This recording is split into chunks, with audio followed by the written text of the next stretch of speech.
Почитувани, Антикорупцијската комисија е одговорна и надлежна институција за спроведување на мерките за спречување на корупцијата во вршењето на власта и јавните овластувања, особено за време на избори. Антикорупцијската комисија ја продолжува практиката на заштита на функционерите од власта и нејзино непостапување, дури кога се работи за важниот предизборен период.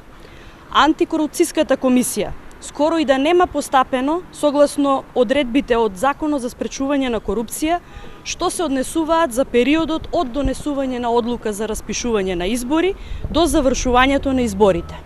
Согласно членот 11 од Законот за спречување на корупцијата и членот 8а од Изборниот законник, Антикорупцијската комисија има право и обврска да провери како се користат и располагаат средствата од буџетот на Република Македонија, средствата од буџетите на општините и средствата од буџетот на градот Скопје, јавните фондови и средствата на јавните предпријатија и јавните установи. Да провери и утврди дали започнатите градби и нови објекти од инфраструктурата, како патишта, канализации, водоводи, училишта, градинки и други објекти, се со средства од буџетот на Република Македонија, од јавните фондови и предпријатија, и да провери дали се вршат воредни исплати и финансиски трансакции од средствата од буџетот и средствата од јавните фондови. Имајќи го во предвид оваа надлежност на Антикорупцијската комисија, Социјалдемократскиот сојуз бара комисијата да постапи и да даде одговор за интензивираните активности на Груевски и власта на теренот и да провери дали се предвидени во програмата на владата и за кога се предвидени реализациите на овие проекти.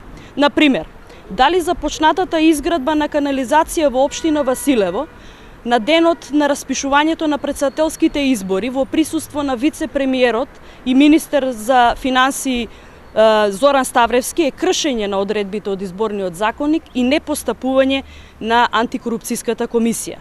Дали започнувањето на изградбата на локалниот пат во општина Градско на 2.2 во присуство на заменик министерот Зоран Коњановски е кршење на одредбите од Изборниот законник и непостапување на Антикорупцијската комисија.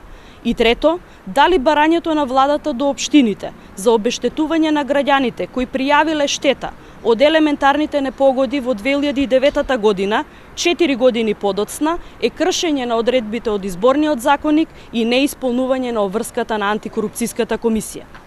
СДСМ веќе побара од Антикорупцијската комисија да се испита случајот реклами од страна на скопскиот градоначалник Коце Трајановски.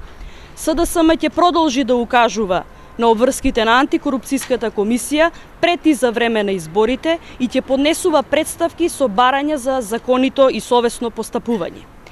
Социјалдемократскиот сојуз нагласува дека ќе побара одговорност за непостапувањето од страна на Антикорупцијската комисија за се она што представува неисполнување на низините законски обврски. Затоа бараме Антикорупцијската комисија да се надмине семеси и да иницира постапки за прекршителите на Изборниот законник.